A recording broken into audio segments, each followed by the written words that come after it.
fechado, tá? Como é que você vai abrir? Opa, agora tá me ouvindo, Valéria? Sim, sim, sim, agora sim. Sabe aquele problema de PM, perdido na mesa? Tudo bem, Isso Valéria? acontece. Tudo ótimo, como vai, Adão, meu Esse é meu amigo querido? Anilson, essa é a Jussara aqui da Rádio Cantareira. Jussara, ainda não tive o prazer de conhecer. Receba Era meu para você conhecer abraço, hoje, mas você não Jussara. veio, né? Vai ser a distância, vai conhecer só pelo vídeo. Boa tarde, Vai Valéria. ser a distância, mas logo, logo teremos mais oportunidades, porque o assunto que vamos tratar hoje, ele não se esgota em si, né?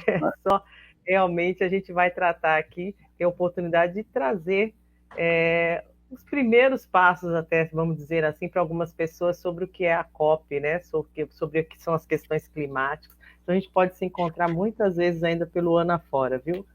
Nós estamos esperando o nosso amigo Ulisses chegar, Uhum.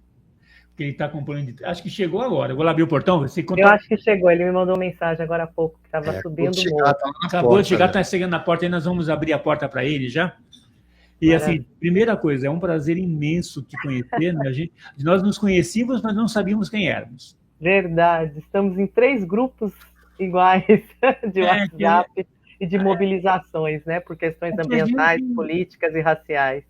É que apesar de ser 1000 anos mais novo que esse cara aqui, eu tô na luta, tá? Ah, ah, 1000 anos mais novo que ele. cheio de piadinha, viu, Valéria? Não acredita, não, viu? Uma boa tarde para você. Seja bem-vinda. Tá? Obrigada, Nilson. Boa tarde para você também. Vou Está te chegar, chegando aí meu amigo, eterno amigo, Ulisses Opa. Queixada. Opa. Maravilha. Ali, ó. Opa, tudo bem? A gente continuar conversando, deu uma cheia, porque chegou o nosso amigo, o Odisseu chegou aqui agora. Disseram que o cara veio direto da Grécia Antiga para cá.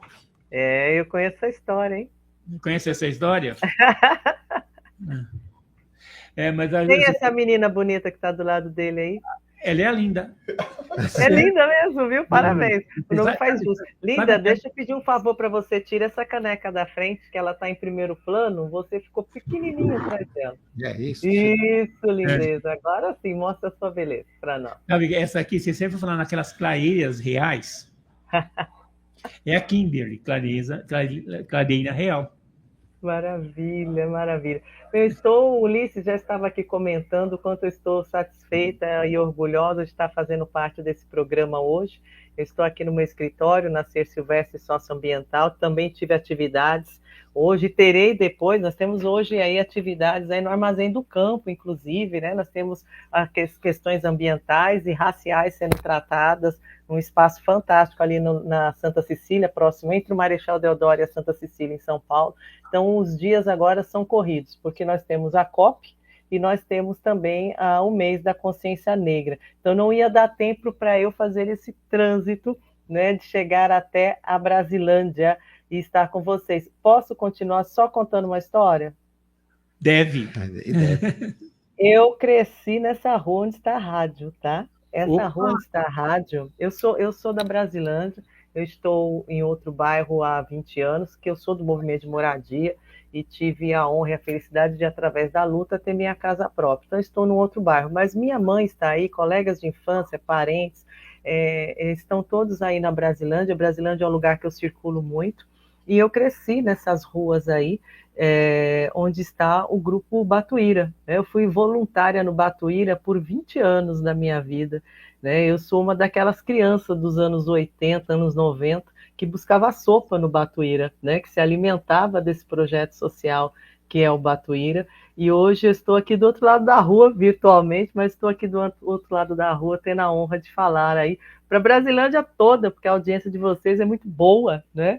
E está indo além, né? Nós já tive aqui relatos de que tem gente em Minas Gerais ouvindo a rádio, que conhecem a rádio. Então, eu estou assim hoje esfuziante, alegre demais de poder voltar, né, nessa rua, onde começa uma história de dor, vira uma história de aprendizagem, de militância, né? Ali que nasce a Valéria Silvestre Militante. E hoje estou aqui, a Valéria Socioambiental, convidada por vocês e pelo Ulisses, que me indicou para vocês, para a gente fazer essa conversa. Eu e o Ulisses já trabalhamos juntos em vários projetos interessantíssimos de educação socioambiental, sobretudo, mestrado, graduações, muita coisa interessante em São Paulo, em Brasília, e agora estamos juntos aqui nesse programa maravilhoso. Recebo minha gratidão pelo convite.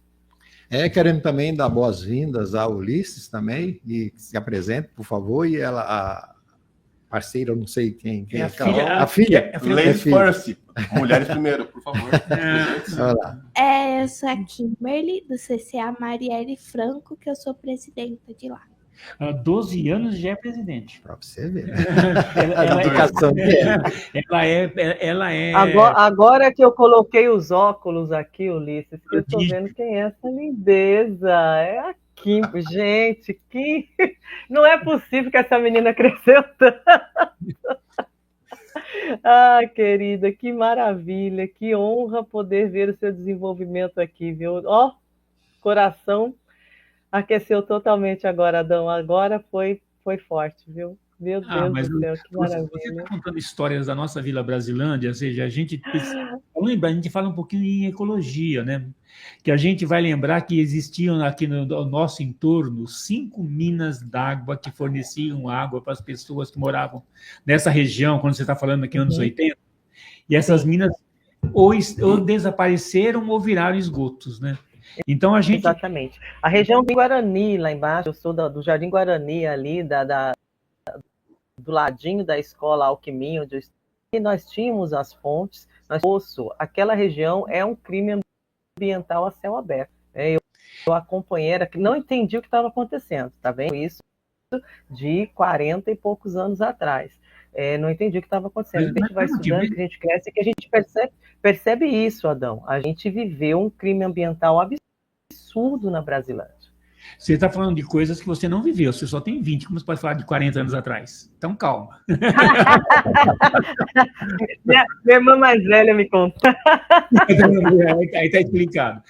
Vamos lá, você falando de Jardim Guarani, daquela mina, aquele espaço onde hoje a primeira entre a Itambé do Mato Dentro e a... Isso. E a Jesuíno Antônio Batista é a rua que eu quero. Não vou falar o número, não, que minha mãe está lá ainda, senão vocês vão lá. E vão lá e vão contar para ela que eu não fui hoje na Brasilândia. E você está aqui, né, na Brasilândia? Eu estou aqui na Brasilândia virtualmente. O campinho que virou campo do São Paulinho. Uhum. Eu não joguei no São Paulinho, mas jogava ali quando era a várzea, tá? A gente ia ali buscar água para beber, as mulheres, inclusive minha mãe era ali lavar roupa. É isso mesmo. E lá onde tem a escola Ubaldo, era uma outra mina que você foi circundando o Jardim Guarani. Uhum.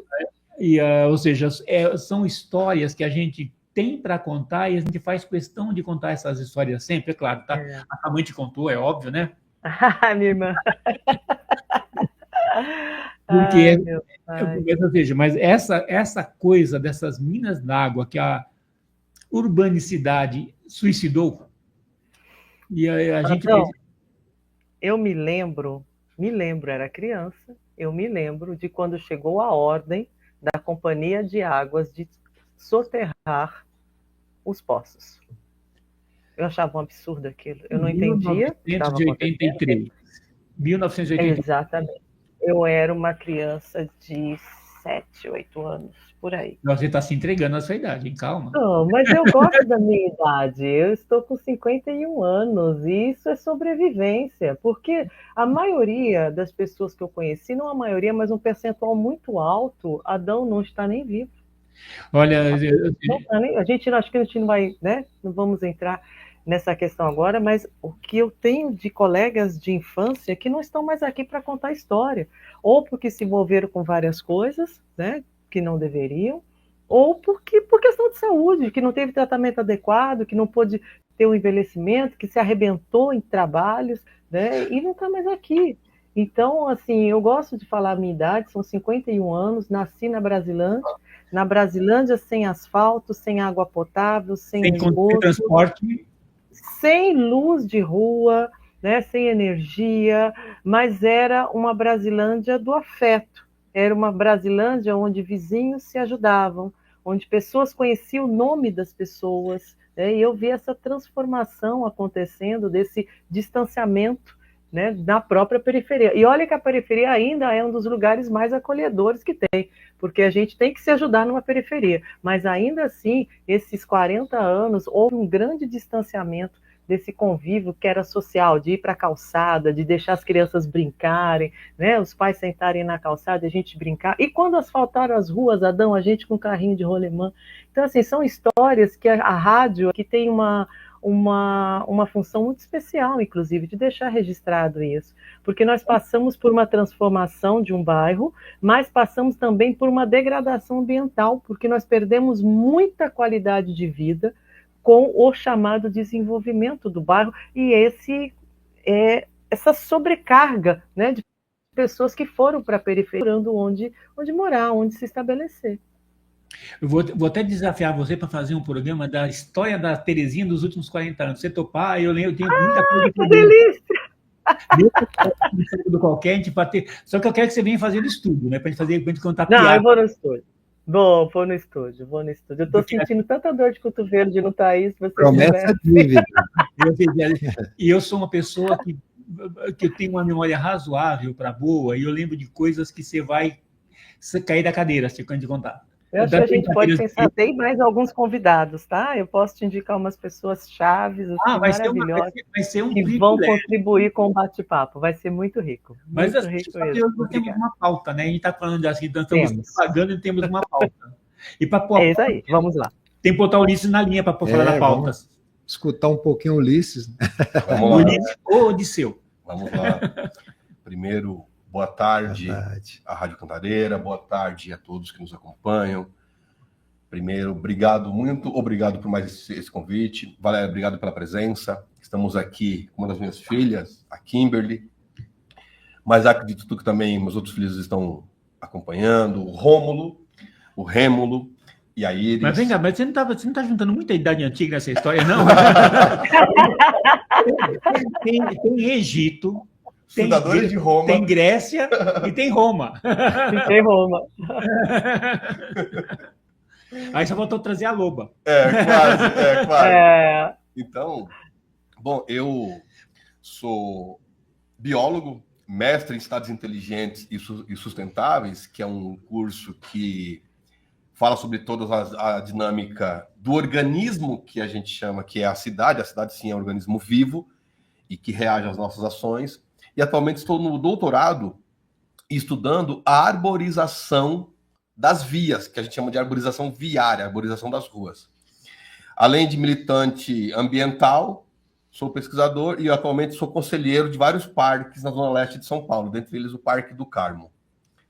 Então, é isso. E quando o Adão comentou da data de hoje, eu propus o seguinte, eu propus a gente promover um diálogo, Valéria, que nos acompanham, sobre a COP30, e até pensamos um título, que é a COP30, Diálogos sobre Justiça Climática, e a gente vai explicando um pouco disso, e transformação energética para as periferias.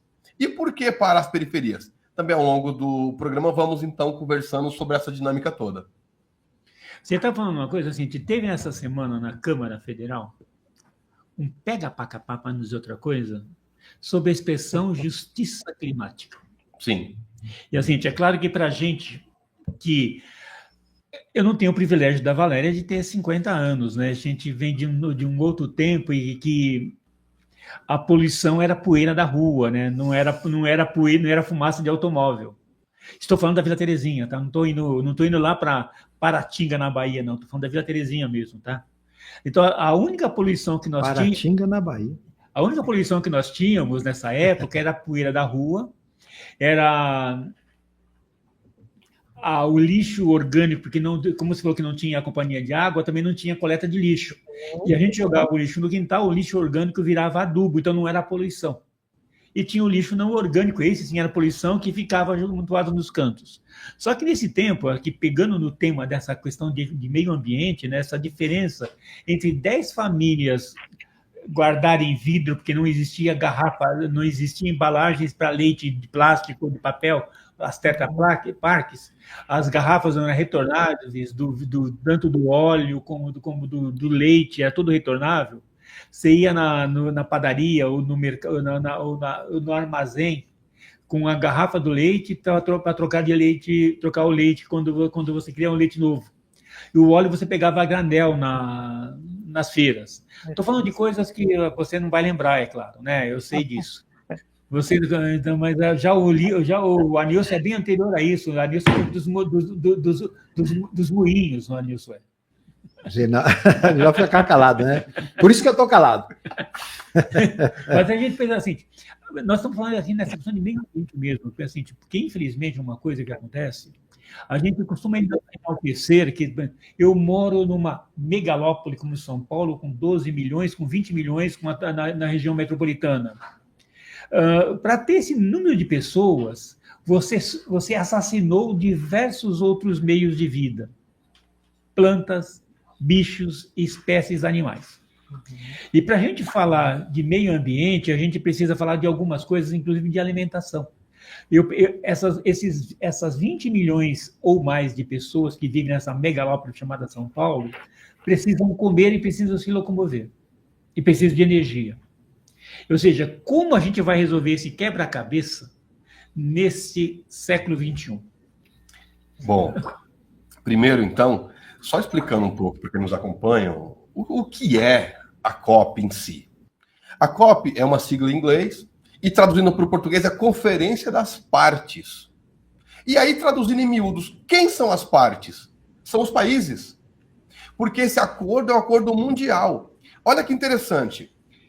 Estão credenciados para a nossa COP30 no Pará, no estado de Belém, convite feito pelo camarada Lula, companheiro presidente Lula. Estão 170 países credenciados. E no mundo tem 195. Então podemos dizer que quase a totalidade dos países estão credenciados. E quando a gente fala de Conferência das Partes, retoma Adão e todos que nos acompanham a nossa última fala aqui na Rádio Cantareira. O país é um só. Perdão, o mundo é um só, o planeta é um só. Por isso que Conferência das Partes.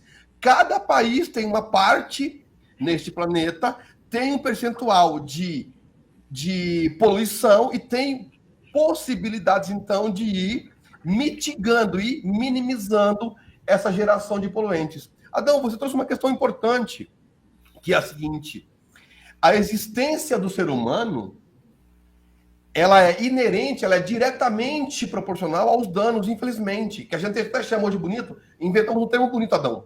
Pegada ecológica, ou pegada ambiental, que não é o tema aqui, mas é o que a gente fala, que é o seguinte: qual é a nossa pegada hoje? Quanto é que nós, humanidade, poluímos? Então, só para a gente começar um pouco essa provocação. Então, eu trouxe alguns dados da matriz energética, mas enfim, eu quero ouvir também um pouquinho sobre esse início da Valéria, pode ser? Questão da COP, como é que você enxerga tudo isso?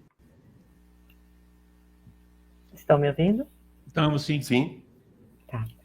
Bem, a COP30, eu acho que o que vale aqui para o nosso público nesse momento é perceber, é dizer para eles que a COP30 não importa somente para os políticos, para os ambientalistas, né? A COP30, dali nós teremos decisões, esperamos que tenhamos decisões que vão afetar as nossas vidas, o nosso dia a dia.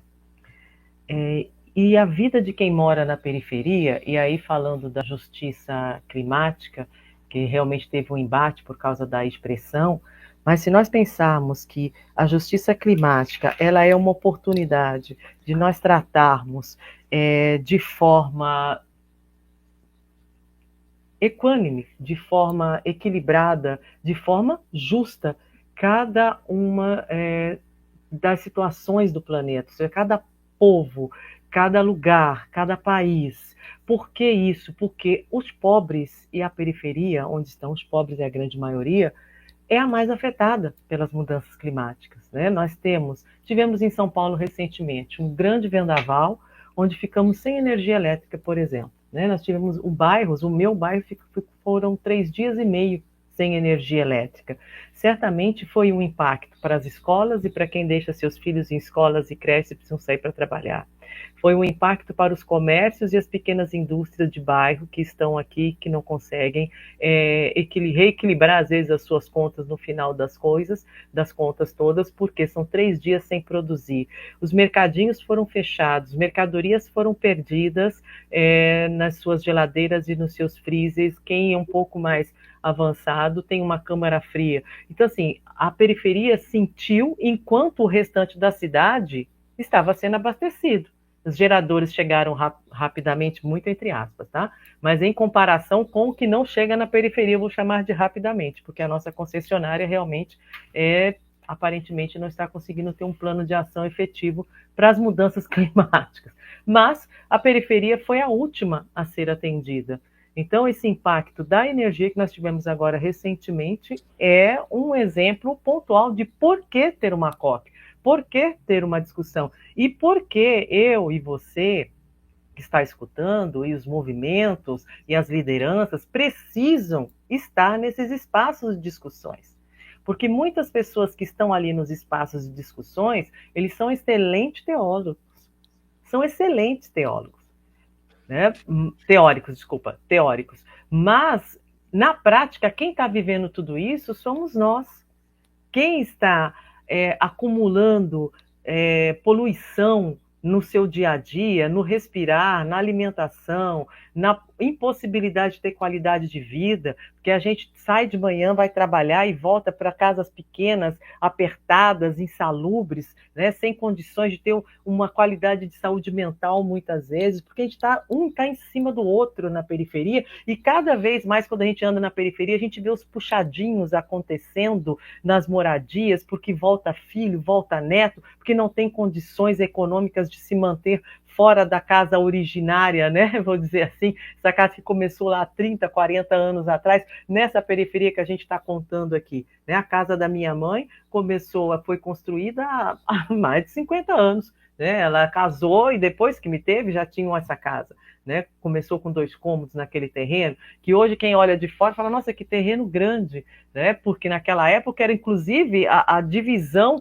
né, da moradia era outra. Hoje a gente está realmente cada vez mais em cima do outro. Então, pensar na COP, pensar na necessidade dessa discussão, é pensar no nosso dia a dia, mas também é pensar enquanto eu, indivíduo, o que eu faço da minha vida, das minhas escolhas, do meu consumo, de quem eu voto, né? Como eu descarto lixo, como eu me silencio diante, né, de mais invasões e desmatamentos nessa mata que a gente tem em torno, por exemplo, da Brasilândia, e aí você passa a dia para nós, estão derrubando ali de novo, e não faço nada, eu passo, vou e volto, e não me posiciono. Como tudo isso impacta nesse resultado?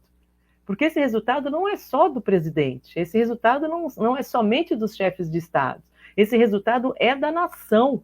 Cada nação tem responsabilidade. Trazendo para nós aqui da periferia, é mais do que o momento de nós nos inteirarmos dessas expressões. Vamos pensar aqui juntos. A COP, aliás, as COPs, né? Nós estamos na 30, ou seja, já foram 30 encontros como esse, mas a COP tem a sua mãe aqui do Brasil.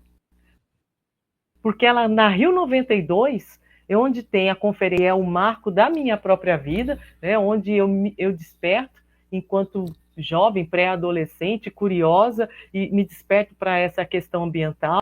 Depois dali vou conhecer a Agenda 21. Nós falávamos, Adão e a Nilson, de Agenda 21, parecia tudo tão longe, né? Eram 30 anos, quando começou a Agenda 21, eram 30 anos de antecedência para a gente fazer, e eu falo a gente enquanto ser humano, para nós, enquanto seres humanos, sociedade e classe política e classe de decisões, né? Pessoas das tomadas de decisões, fazerem algo. 30 anos se passaram e a gente não conseguiu cumprir metade sequer dessa agenda ambiental. Isso eu queria perguntar. Tivemos agora a revisão em 2015, vamos chamar de uma revisão geral, com o Acordo de Paris, né, com a COP que foi em Paris. Nós também estamos chegando nessa COP agora sem conseguir cumprir as metas. E aí eu pergunto para essa mesa, por que a gente não cumpre meta? Por causa de dinheiro. Essa pergunta eu queria fazer para você, que durante essas a 29ª teve, né, o ano passado. Agora vai para 30. Porque qual foi os pontos positivos que já teve durante ter essas 30, vou dizer assim, 29, a 30 ainda vai acontecer. A 30 está começando, né? Alguma coisa de importante, algum ponto positivo teve, alguma mudança na realidade? Quando eu digo a gente não cumpriu a meta, não quer dizer que nós não fizemos nada. Então, eu tenho uma meta de 100% e atendi um percentual. Esse percentual, quando se compara com o que não era nem discutido, realmente nós estamos hoje discutindo. Nós estamos tendo encontros, nós estamos tendo alguns fundos que resgatam aí países que são ainda mais vulneráveis. Nós temos aí a discussão, né, dos créditos de carbono, que poderia ter avançado e que não avançou. Então, nós temos uma série de estamos caminhando, mas não estamos concretizando. Essa é a minha preocupação. E aqui eu coloco, né, que é uma questão financeira, porque tudo que nós temos está com base nas energias que são poluentes, as mais poluentes. Quando a gente tem hoje uma crise que a gente está mostrando, essa questão do plástico, por exemplo, né, que está avançando mar adentro. Quando você olha a matriz do plástico, é petróleo.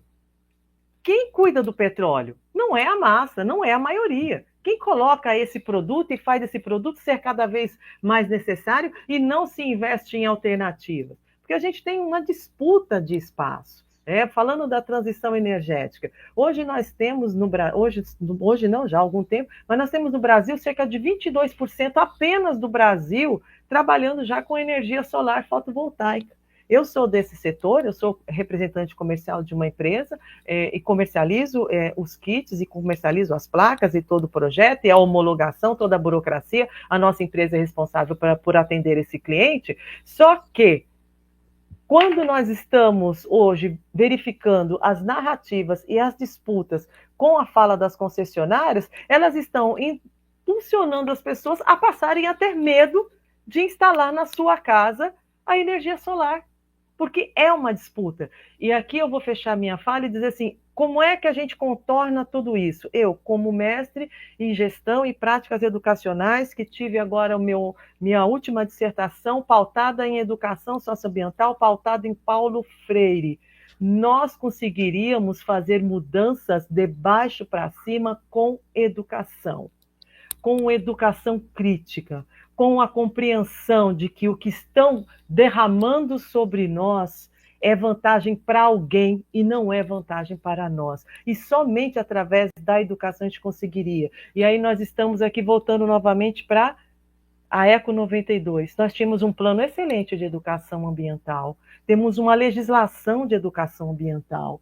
O máximo que a gente faz com as crianças hoje são algumas palestrinhas, alguns filminhos, uma manifestação no Dia da Árvore, e essas crianças saem de lá e suas famílias saem de lá sem realmente poder pensar na questão ambiental e no que está sendo proposto para ela, para que ela possa decidir sim ou não.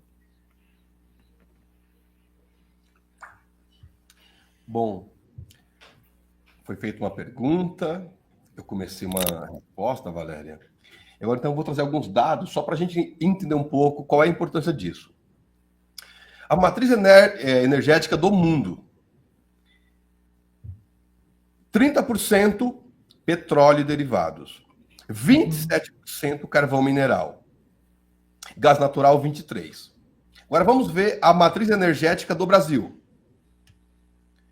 Na matriz energética do Brasil, 34% é petróleo e derivados. 16% cana-de-açúcar e 11% hidráulica.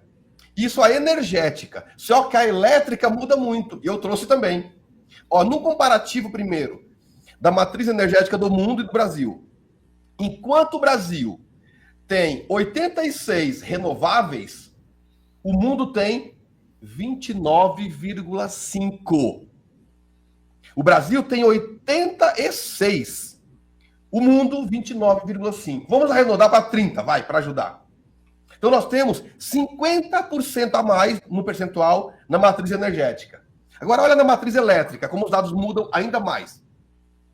Na matriz elétrica mundial, a elétrica, 35%, 30,8% é carvão mineral. Então, o mundo usa 35,8% de energia elétrica vinda da queima de carvão mineral, que é altamente poluente a sua queima e altamente poluente a sua extração. E vai para 22% gás natural. Isso o mundo. Agora, o Brasil. Olha o comparativo como é incrível. A matriz elétrica brasileira, os mais velhos até chamam energia elétrica de energia hidroelétrica. Por quê? 55% da nossa energia elétrica vem da água, vem das hidrelétricas.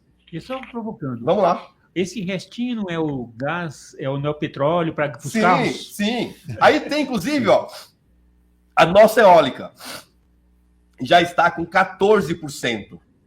Então, somando as duas, só hidrelétrica e eólica, que advém da água, e a eólica é a do vento, nós temos 69%. Agora, olha no comparativo, Brasil e mundo na matriz elétrica. Brasil está com 86% e o mundo arredondando com 30%. É por isso que nós dizemos que o Brasil é um país com uma matriz energética limpa.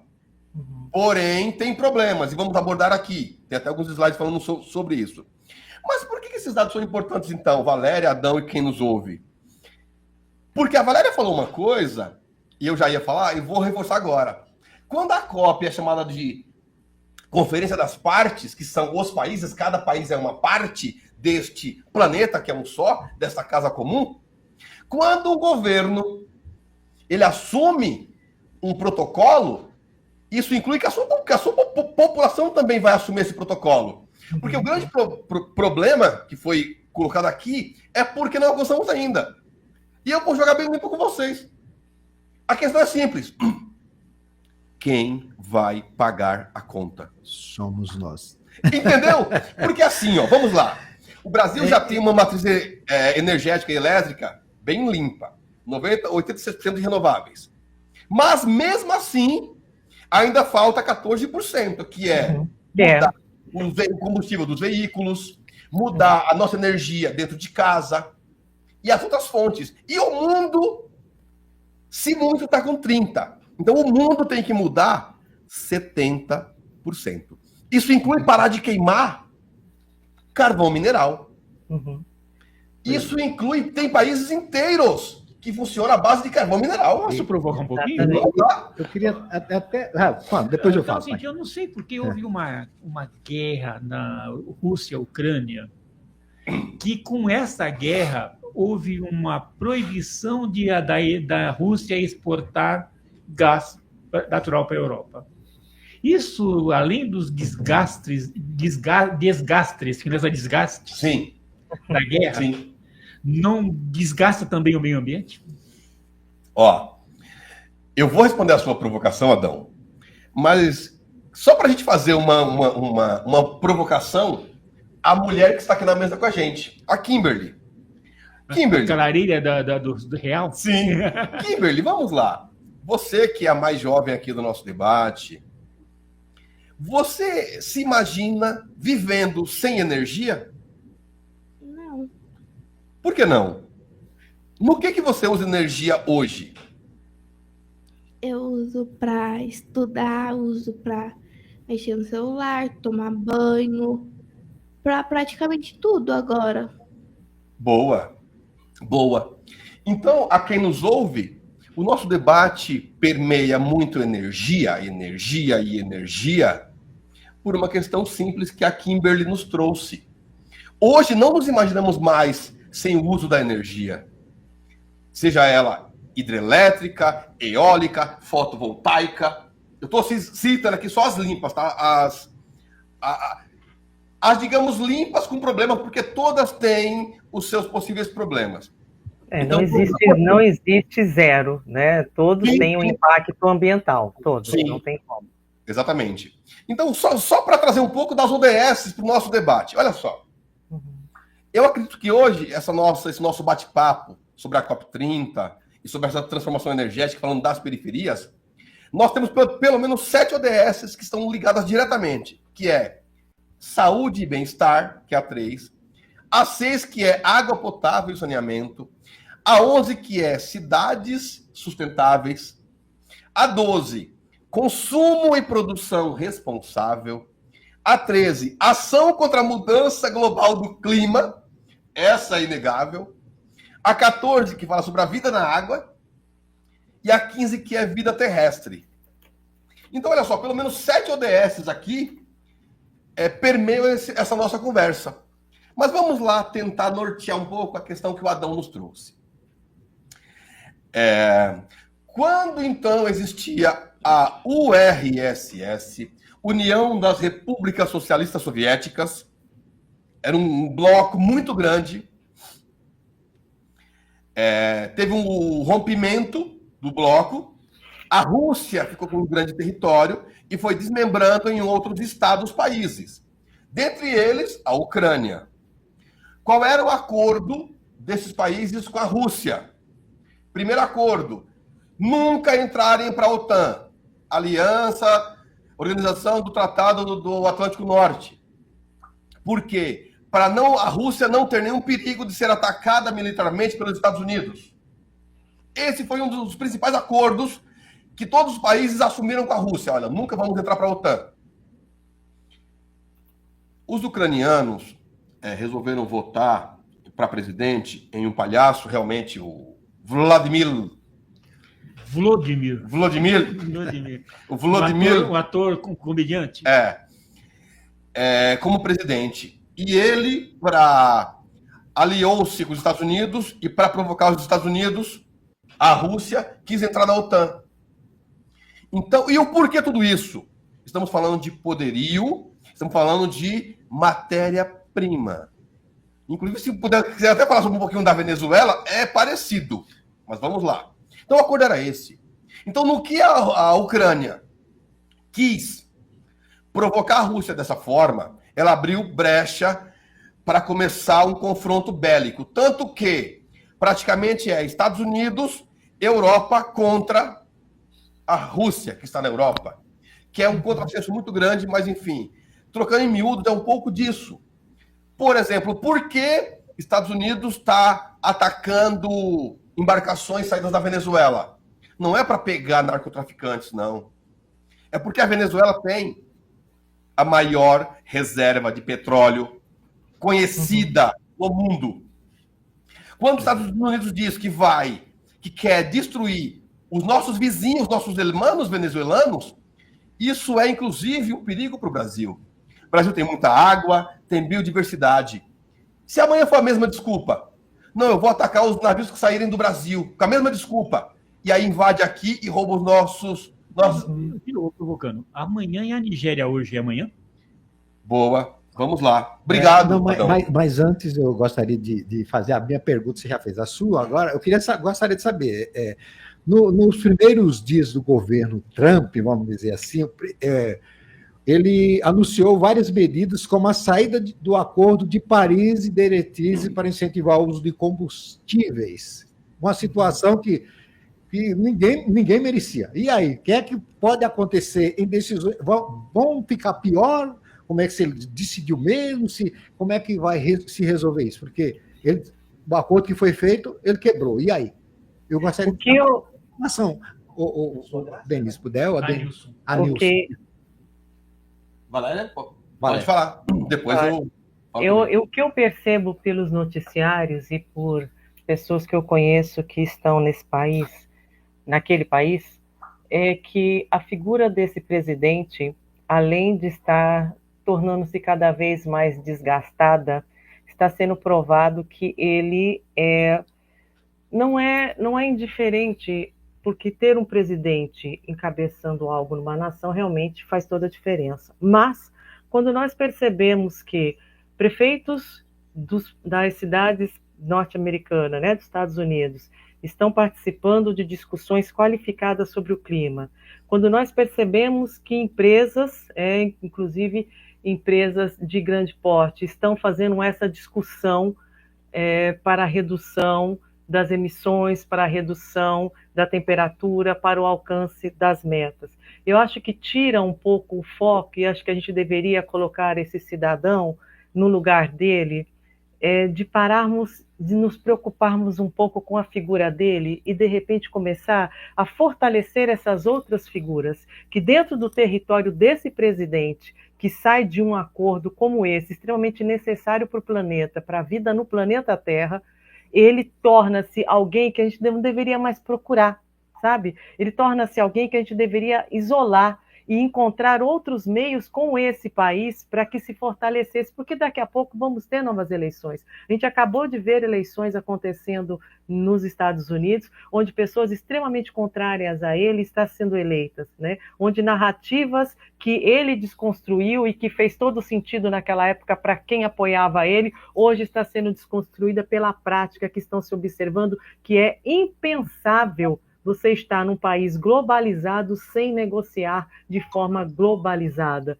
sem que as partes possam chegar num acordo. Então, o que eu percebo que esse é um momento de nós, enquanto cidadãos do terceiro mundo, inclusive, tomar o protagonismo de tudo isso, enquanto Brasil, enquanto nação.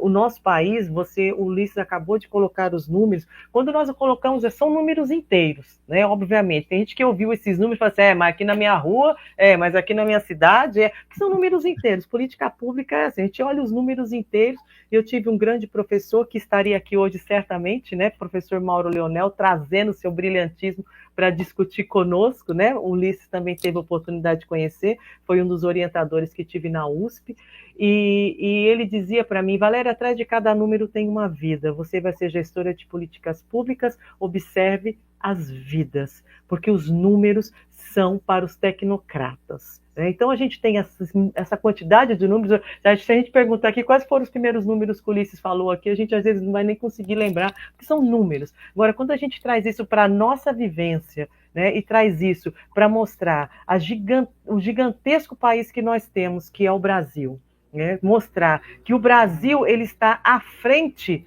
dessas outras nações, mas está muito à frente porque não teve condições do seu desenvolvimento. Não é porque foi bonzinho e teve consciência ambiental.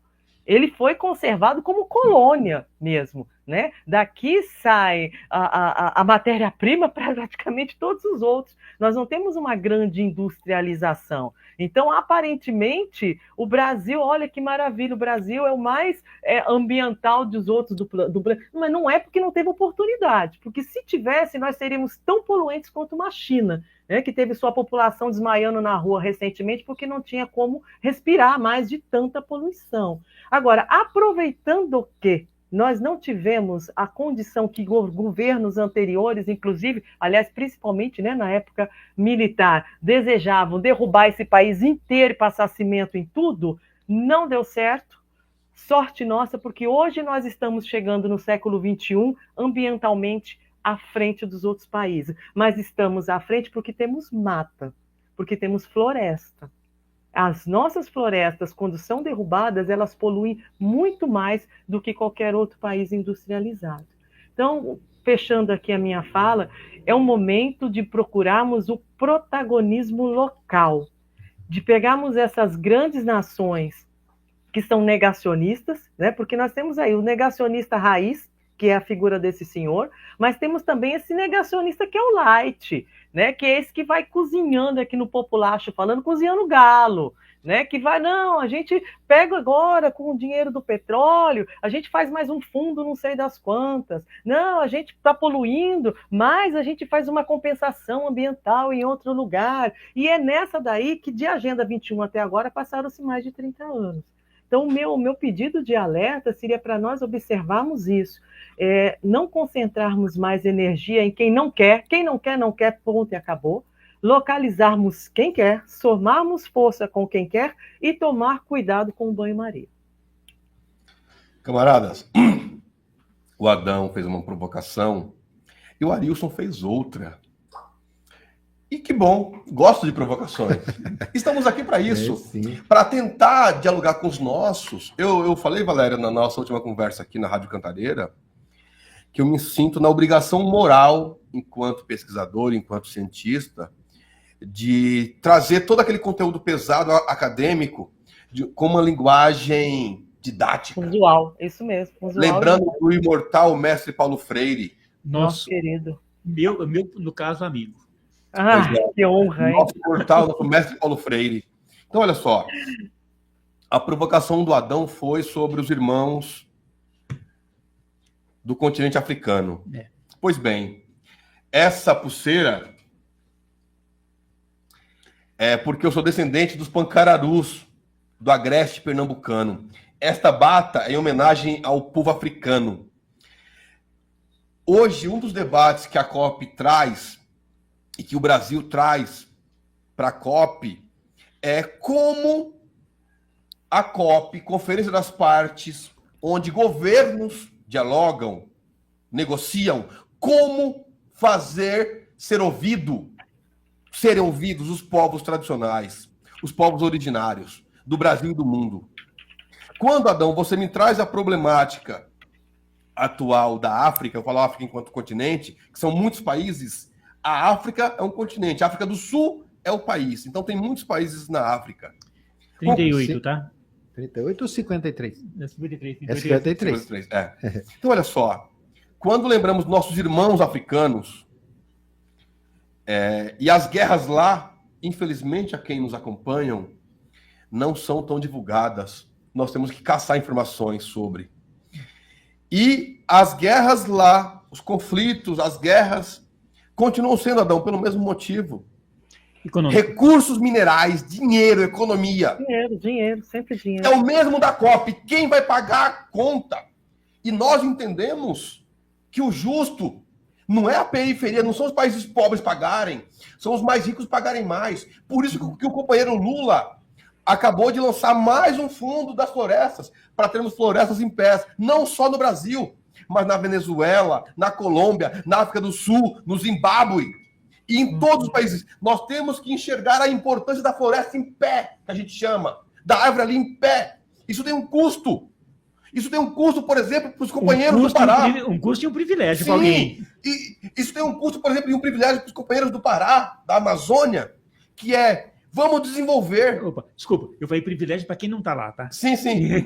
Então, olha só, o privilégio é ter um ar puro, ter mais condições. Porém, companheiros, companheiras, camaradas, quando a gente precisa, chega a hora do almoço, a gente precisa almoçar, queremos pelo menos um arroz, um feijão, uma proteína, um ovo, uma linguiça, uma carne. Isso se paga, companheiro, camarada. Recurso financeiro. Então, como é que manter a floresta em pé lá? Foi por isso que o presidente Lula disse, precisa ter um fundo para que essa população do Pará, da Amazônia, de qualquer região, que tem uma área verde ou uma área azul, um rio, um lago, um córrego, essa área possa existir e as pessoas no entorno tenham algum fundo para subsistir, para turismo, para meio ambiente. Então o debate aqui, Adão, que você provocou junto, citando a África, é o mesmo. É quem vai pagar a conta. A Valéria trouxe a questão da China e dos Estados Unidos. Faço um parêntese. Maior poluidor do mundo, Estados Unidos, que acabou saindo dos acordos ambientais. E o nosso debate é como trazer o presidente para as negociações. O companheiro Lula, no último encontro com o Trump, ele disse, Último e único. Único até agora. Ele disse, olha que visão estadista. Ele disse, Trump, eu sei que você é um negacionista, mas vá ouvir e traga a sua opinião. O Lula convidou o Trump, presidente dos Estados Unidos, para estar aqui, para ouvir todos os países, para dar a opinião dele. Porque ele é uma pessoa influente no mundo. Segundo país mais poluidor do mundo, pelos dados, a China. A China, faço 2 parênteses. O que hoje não é da China? Qual produto hoje não é produzido na China? Então, eu, de forma muito otimista e romântica, eu digo hoje, os nossos companheiros, nossos irmãos e irmãs da China estão poluindo para produzir para o mundo. E foi e é graças à produção da China que hoje eu posso ter na minha casa uma lâmpada e ventilador com controle remoto, que era um produto extremamente caro. Era para a elite da elite. Hoje eu tenho em casa. E eu tenho por quê? Porque eu estudo muito e trabalho da minha casa. Como eu não tenho recursos para comprar um ar-condicionado, ao contrário de quem é rico, isso foi um bem que eu consegui comprar, mas por quê? Porque a China produziu, pegou toda a tecnologia e produziu de forma acessível. Aí você vai falar, mas produz lixo. Eu acredito que a China tem propiciado que nós, pretos, pobres, periféricos do mundo, tenhamos o mínimo de acesso a um ventilador de teto com controle remoto. E não. Pode parecer supérfluo, mas eu que ficava estudando o dia inteiro e o meu vizinho de frente colocou janelas espelhadas naquelas de alumínio, então o sol bate e o meu quarto virava, o meu escritório virava uma sauna, um forno. Uma estufa, na verdade. Uma estufa. Então, entendem? Então, Valéria, eu até entendo você, a sua fala, mas olha só, a China tem esse parêntese. E a China tem produzido, por exemplo, a maior frota de carro elétrico da história e cada vez maior. Carro elétrico que não usa combustível fóssil. Ah, mas a bateria sim. Espera aí. Estamos falando de um produto tecnológico. Em dando problema, você troca com a empresa. Da mesma forma que você comprar um carro zero a combustão, de qualquer empresa que seja, o motor pode fundir. Pode. É normal? Não é normal, não é o que se espera. Tanto que o que se espera de uma bateria de um carro elétrico são dezenas de anos, décadas, na verdade. 20 a 25 anos, em média, no mínimo, para uma bateria dá problema. Então, quando falamos de tudo isso, Arilson e Adão, o grande debate é esse. Porque esses países, quando os Estados Unidos saiu, nós tivemos esse conflito. Olha, e agora? E agora, Arilson, Adão, Valéria, Kimberly, todos que nos acompanham, o debate continua. E para mim, o convite que o presidente Lula fez, ele é ímpar. Ele é uma prova de o que é diplomacia. É ele dizendo, Trump, sei que você é negacionista, mas Trump, vá lá. Tá ele certo. vai vir? Não sei, a COP começa segunda-feira. Espero que todos os deuses, deusas, toda a energia boa flua para Belém e que ilumine cada um que está lá, seja chefe de Estado, seja povos originários, seja movimentos sociais. Que essa energia emanada para Belém seja forte o suficiente para de lá termos bons frutos.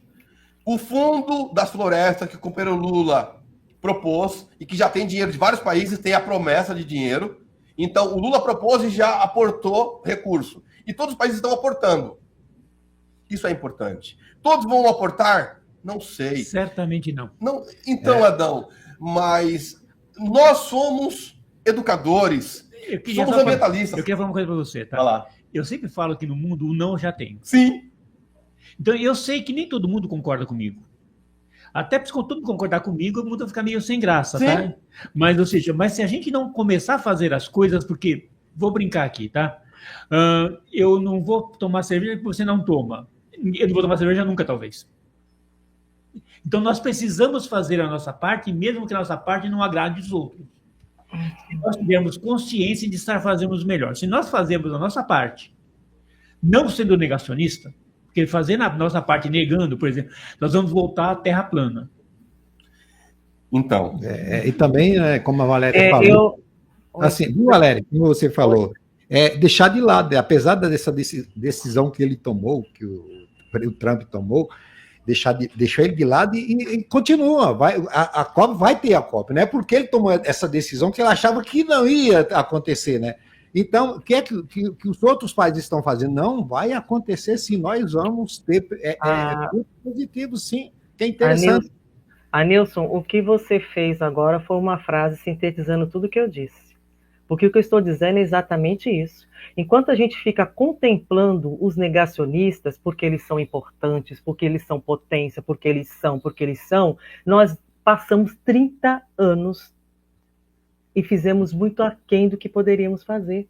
Porque quem não quer fazer, quem não quer participar, não vai fazer e não vai participar. A não ser que isso seja rentável financeiramente, de forma que superabunde o que eles estão ganhando hoje fazendo a poluição existir. É nesse sentido que eu estou dizendo. Uhum. Nós temos que localizar pessoas e grupos e potências que querem fazer. A gente vai fazer menos do que poderíamos fazer se as grandes potências já estivéssemos conosco? Sim, mas ainda assim é muito mais do que não fazer, é muito mais do que o zero. Eu não sei se vocês já assistiram um filme... Só não cortando... Valéria, a Jussara deixou uma mensagem. Não, a Jussara... Não dizendo assim, não cortando a sua fala, desculpa, mas a Jussara deixou uma mensagem aqui, dizendo que lamentável que essa legislação não é colocada em prática. Vai desde o cuidado com o material até produzimos em nossas casas, conforme a gente falou antes. Exatamente. O Mitocon também escreveu aqui, concordando com você, que você fala. Obrigado, um abraço, Mitocom Brasil. Tenho a felicidade de compor aí a diretoria dessa associação, que é uma associação voltada para a defesa e o advocacy de doenças raras, doenças mitocondriais, que ainda estão discutidas de uma forma bastante rasa no Brasil, mas nós estamos conseguindo alguns avanços. Um abraço para vocês também da Mitocom Brasil.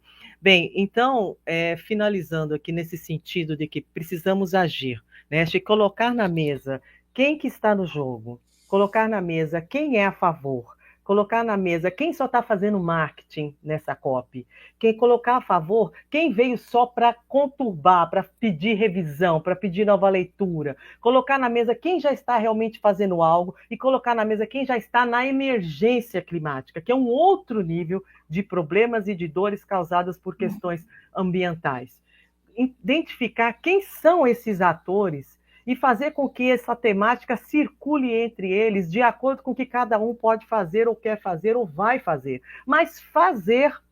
O que nós estamos assistindo são discussões valiosas, são discussões estruturadas, são discussões e discussões e discussões e discussões. Acabamos de viver no Rio Grande do Sul uma catástrofe absurda. Acabamos de assistir catástrofes agora, mais um furacão passando, sabe, em outros países. A gente está assistindo acontecendo enquanto fala, mas o fulano não entrou na discussão, mas o fulano não entra para o fundo. O que tem nesse fundo? O que dá para fazer com ele hoje? Eu tenho um perfil que eu sou muito prática, Anilson, porque nós estamos com uma emergência. Sabe, quando você tem que fazer a cirurgia de um paciente e não tem todas as ferramentas, me põe na mesa o que a gente tem. O que a gente tem para salvar a vida dele até a gente conseguir a excelência? Porque o bom é inimigo do ótimo. A questão ambiental está sendo sufocada porque o ótimo nunca vem. E aí o bom também não é realizado. Quer ver uma ação boa? Educação ambiental. Cadê a educação ambiental?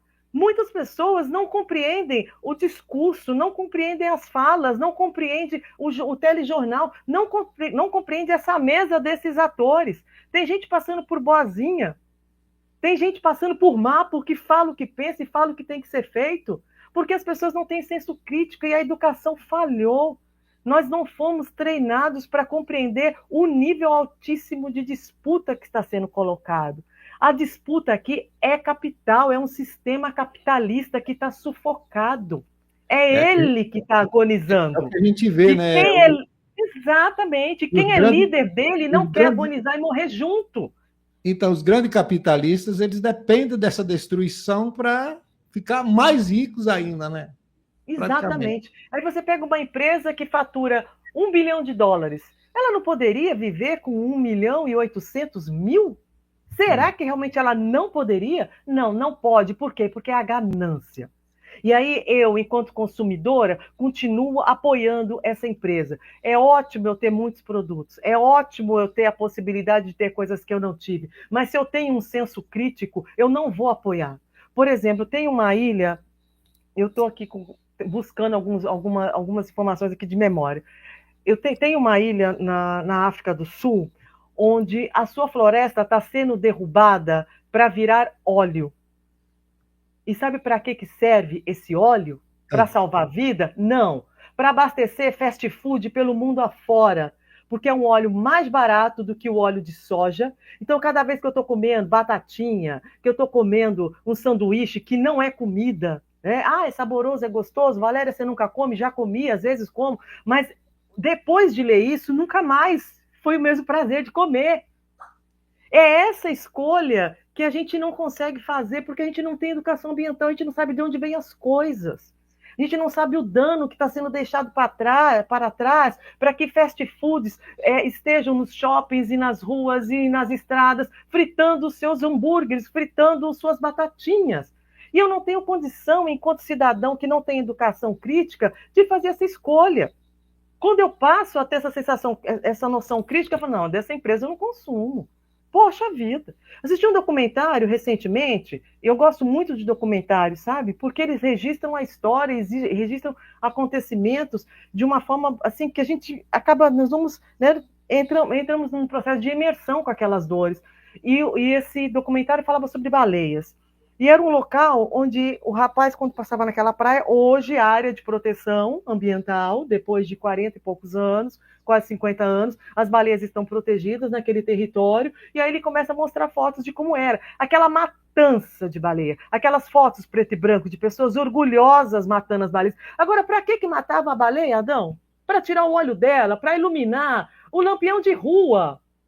Como é que alguém mata um ser incrível como aquele só para iluminar a rua? Não tem sentido. Isso é muita, muita burrice. Mas é uma burrice da educação, de fazer uma análise, de fazer as pessoas pensarem. Eu gostaria muito que as crianças, quando saíssem da escola, saíssem comentando essas coisas. Eu moro perto de uma escola, quando é meio-dia, elas descem aqui a ladeira, elas parecem um bando de abobadas. Parece. Sabe, abobadas. Elas se agridem, elas se xingam, elas chutam árvores, elas se penduram em ponto de... Parece um bando de enlouquecido. O que elas ficaram fazendo dentro da escola durante 5 horas? Que não sai de lá, pelo menos... Nossa, você viu? Coisa feia matar aquela baleia, né? Nada. Então, eu vou continuar sempre batendo na tecla. Continuem com as cópias da vida. Mas vem aqui para a base, gente. Vem trazer educação. Vem buscar aliado. Nós, o povo, é o aliado crítico, que esse povo que quer fazer algo, que estão nas grandes cúpulas, precisam de força. Nós somos nós, mas nós precisamos entender o que está acontecendo. E aí é a educação ambiental, e a educação ambiental popular, aproveitando os conhecimentos que já estão nos territórios. Não é trazer de cima para baixo, engole aí essa educação ambiental. Não é disso que eu estou falando. É de uma construção coletiva de um senso crítico. É como se diz, né? O povo sem educação é mais fácil deles manipularem, né? Exatamente. A questão ambiental é uma prova enorme disso. O Ulisses falou dos 170 países, né, que vão participar da COP agora. Então, que ao todo no mundo são 195. Nós temos 195 no mundo, 193 estão na ONU. Então, aí eu pergunto para vocês dois, que resultados vocês esperam que possamos ter com essa COP que vai acontecer agora? Tá, vamos lá. O Adão fez algumas provocações. Mas a primeira vez que estão acontecendo os 170 países? Ou as outras já tiveram... As outras têm nessa média. Média também, né? Quando nós pensamos nessa participação toda, o Adão fez uma provocação e o Aurilson traz quais os resultados esperados. A provocação do Adão foi do impacto da existência humana. E sim, nossas ações têm impactos. Às vezes o impacto menor, às vezes o impacto maior, mas tem. O que eu espero, Arilson, enquanto pesquisador, enquanto técnico, mas enquanto ser humano, enquanto militante da área ambiental, eu espero que esse fundo seja abraçado pelos países, pela sua maioria, pelo menos, para nós começarmos a caminhar.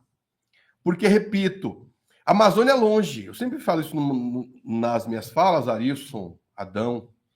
Então vamos pensar na nossa Amazônia, a nossa Cantareira. Lá no extremo leste, o Parque do Carmo, o Parque Cabeceiras do Aricanduva, o Parque Jardim da Conquista.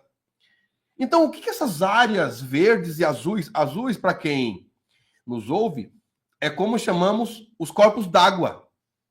Córrego, rio, lago, são as áreas azuis. E as áreas verdes são onde tem as árvores, os gramados. Então, eu espero realmente isso. Que esse fundo que foi criado, seja abraçado. Citando só um exemplo de um país longe. Nauru é uma ilha no Oceano Pacífico. 80% da ilha foi usado para extrair minério, fosfato, salvo engano. E depois que a mineração acabou, esse país ficou só com 20% do território, digamos, útil. Se você procurar um documentário ou as imagens desse país, é uma ilhazinha e o que se usa é um pouquinho da costa. E o resto? O resto é uma grande cava, porque os minérios já foram extraídos. Assim como fizeram com a Serra... Como é que... Serra Pelada. Serra Pelada. E tem muitas outras. E olha só, Muitas. quando a gente cita esses exemplos, a pergunta que eu faço aqui a você, Arilson, ao Adão, a Valéria, a Kimberly e a todos que nos acompanham, é uma provocação mesmo. Que custo estamos dispostos a pagar? Que preço estamos dispostos a pagar por esse dito desenvolvimento?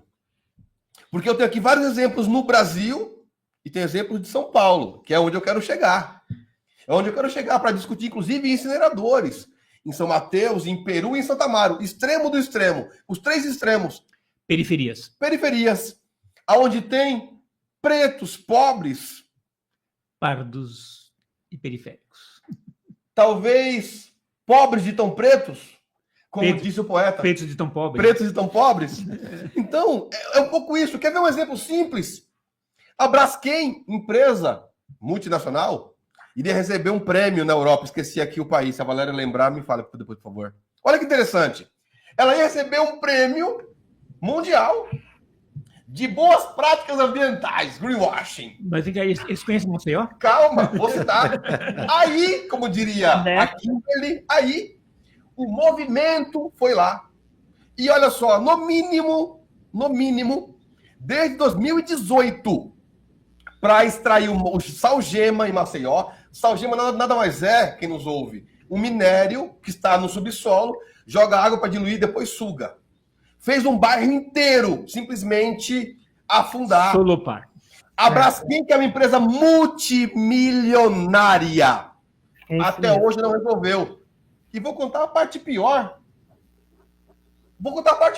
Ela quer resolver. Só que olha a jogar, como diria a pegadinha. Olha a pegadinha. Ela quer comprar toda a região, ficar para ela. E infelizmente, ela vai aterrar a área toda e vender condomínio para multimilionários. Boazinha, né? Vai recuperar a área. Então, cheira Gaza. A Palestina. Israel matando os irmãos e irmãs da Palestina. E Israel e Estados Unidos se uniram para dizer que vão fazer um resort para mega milionários na Palestina, sem os palestinos. E quando eu vejo hoje, camaradas, cristãos defendendo isso, detalhe, foram judeus que mataram Cristo. Torturaram também, tá? Torturaram e mataram Cristo. Então, para esse povo, Cristo não existe. E quando eu vejo religiões cristãs... Posso fazer uma provocação? Vamos lá. Religiões ditas cristãs. Ditas cristãs. É isso. Obrigada, Adão. Obrigada. Várias igrejas cristãs, que a primeira coisa que eu vejo na igreja é uma enorme bandeira de Israel. E sim, o caso Palestina, o massacre de Israel e dos Estados Unidos contra a Palestina é sim a mesma história da Braskem, que é matar aquele povo para usurpar, para roubar a sua terra e os seus recursos naturais. Porque quando a gente vê algumas fotos da Palestina antes do massacre, é um lugar extremamente lindo. Valéria? Histórico. Eu fui localizar aqui nas minhas anotações o que eu falei sobre o óleo de palma, né? É na Indonésia. Os elefantes e os orangotangos, eles estão sendo mortos para a extração dessa palma, para transformar essa planta, né, a palma, em óleo, para que esse óleo abasteça grandes cadeias de fast food. Esse relato está no documentário da National Geographic chamado Seremos História? Essa é a pergunta. E assim, nós estamos assistindo hoje com o advento do ESG, Ulisses. O que mais a gente... Eu acabei, né, de passar por uma empresa onde os seus relatórios de ESG têm números excelentes, né? Você acompanha a minha história, você sabe o que foi trabalhar dentro dessa empresa. Uma empresa que é uma concessão pública, então nós temos inclusive uma legislação para que as concessões públicas atendam à legislação brasileira. Então, a legislação brasileira de inclusão, a legislação brasileira ambiental, a legislação brasileira que está na nossa Constituição, a responsabilidade social, é dinheiro público que essa empresa está trabalhando, faz algo raso, mostra como algo profundo e é premiada por aí afora. Então, essa empresa que o Ulisses citou, ela não é novidade. Nós temos agora, acabamos de completar 10 anos do não acidente de Mariana, que aquilo não foi um acidente, nunca foi um acidente. Eu trabalhei com uma, eu tive o desprazer, de trabalhar com uma pessoa que o dia que me colocou assim, acabou, não tem como ter amizade, tá? Eu sou um pouco radical. Essa é a verdade. Mas que me contou, nossa, você imagina que tem vídeos meus na comunidade fazendo reuniões dizendo que aquilo era seguro. Você imagina a minha situação, né? E hoje está gerenciando uma grande empresa onde guardando as devidas proporções, mas tem grandes desastres sociais acontecendo por onde essa empresa está passando. Então são essas situações que não mudam e que só vão mudar quando nós tivermos educação suficiente para, no mínimo, falar, tem coisa errada aí, gente. Tem muita gente circulando aqui no nosso bairro. Não, esse povo nunca veio, agora quer comprar, agora quer arrumar. Por quê? Quem são? Quem é essa empresa lá fora? Eu vou procurar um histórico. O que ela faz? Como que ela procedeu no último lugar que passou? Mas isso tem que ser desenvolvido com educação, isso é senso crítico. E a gente não tem. Certamente, quando essa empresa chegou naquele território, ela chegou e elas chegam a si mesmo como a salvadora do pedaço, porque chegam, vão entregar empregos, os salários são melhores do que se aplicavam até então, tem os benefícios, tem a escolinha para as crianças, tem a escolinha para o idoso, tem isso. Ela chega, é fantástica, mas quando ela vai embora, ela deixa um rastro de destruição, um bairro, uma cidade fantasma. Só que quem está lá sabe. Mas essa história saiu de lá, por exemplo, para ser contada numa Brasilândia? Você imagina o que seria a Brasilândia? Um grande...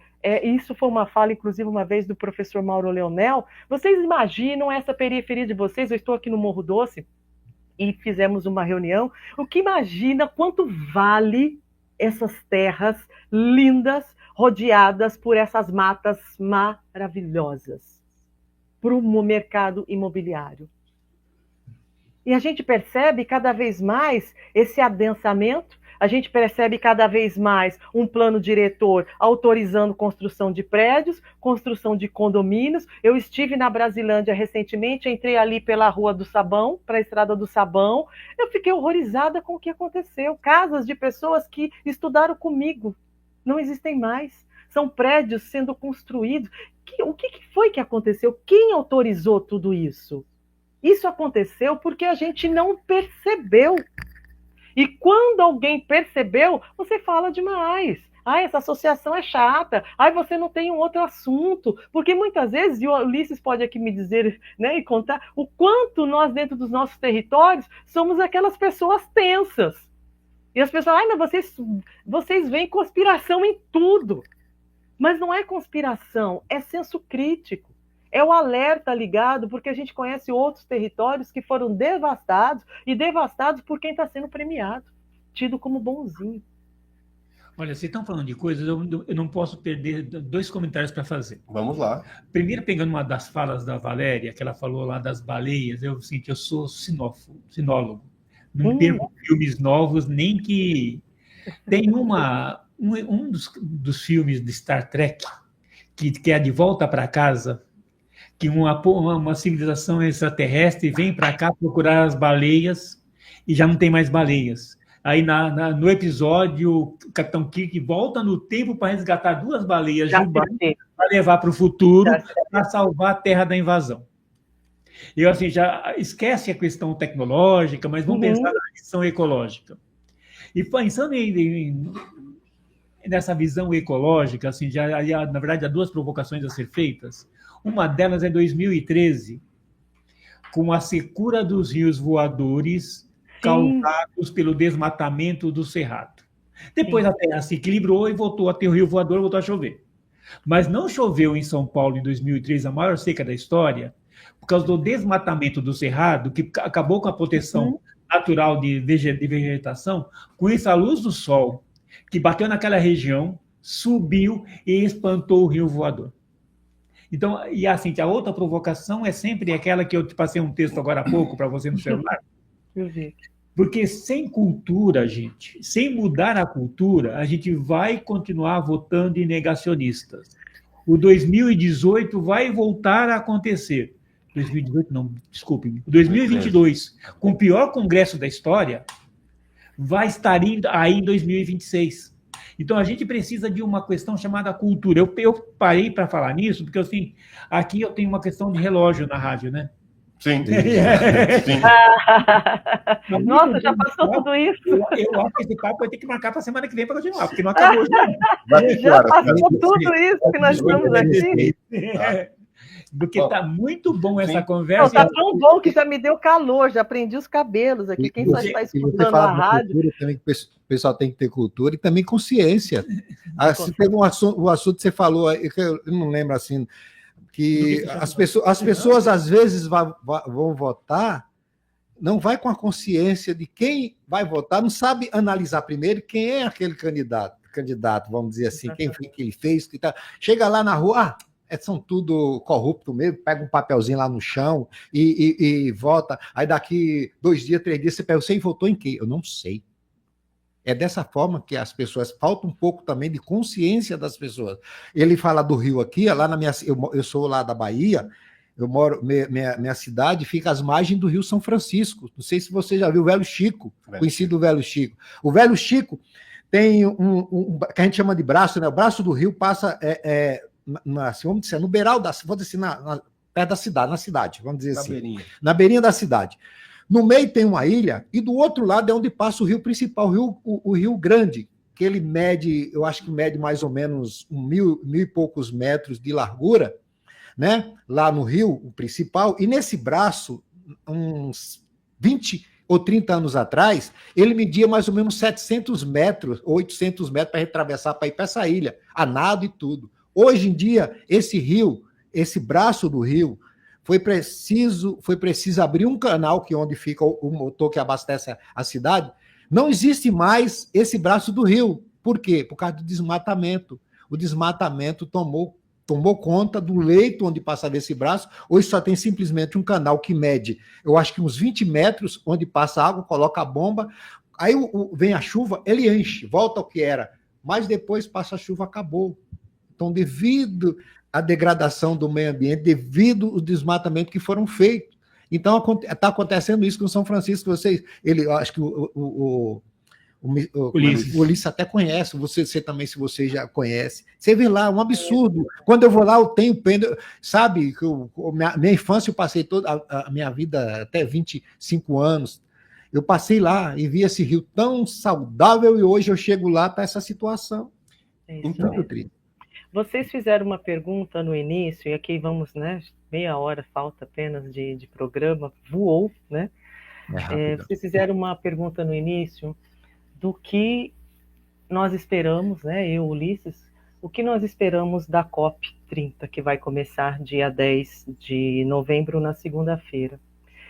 Eu espero, sinceramente, que essa semana de discussão, né, vai ser uma semana, 10 dias de discussões no Brasil, e os telejornais, e entrevistas, e ações em faculdades, e ações em associações, encontros e etc., possa estimular o pensamento sobre qual é realmente a relação do ser humano com o mundo.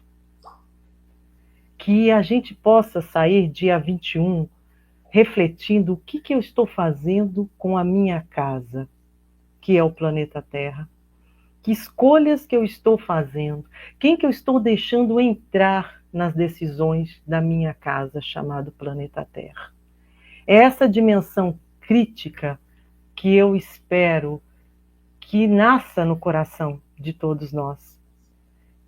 Que a gente possa ter essa temática ambiental não como uma coisa distante, não como uma coisa de, é um pessoal naturalista, ou é um pessoal de faculdade, ou é um pessoal da administração pública, não é um pessoal, somos nós. Nós estamos num planeta que não existe jogar fora. Nós estamos num planeta que, se ele acabar, não tem guerra de Rússia, não tem guerra de vizinho, não tem bate-boca, não tem onde viver.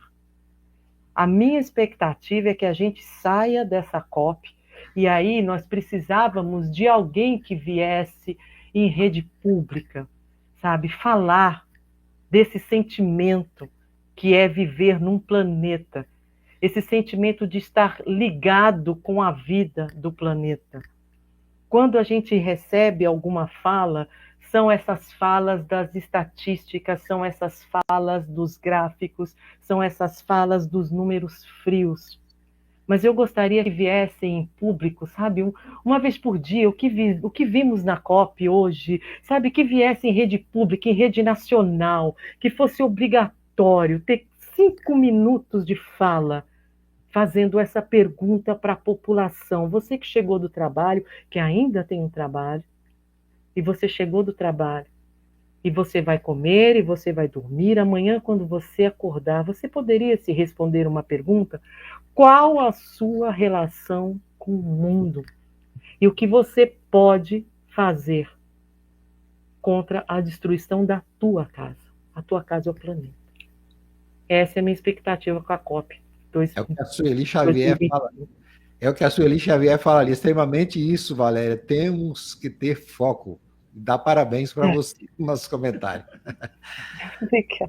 Mas é isso que eu penso, é isso que me emociona, Adão. Quando eu penso na temática, é isso que me emociona, é isso que me dá nó na garganta, porque assim, a gente que acompanha e gosta da temática e vai ouvindo, e vai lendo, e vai assistindo, eu me sinto totalmente emparedada.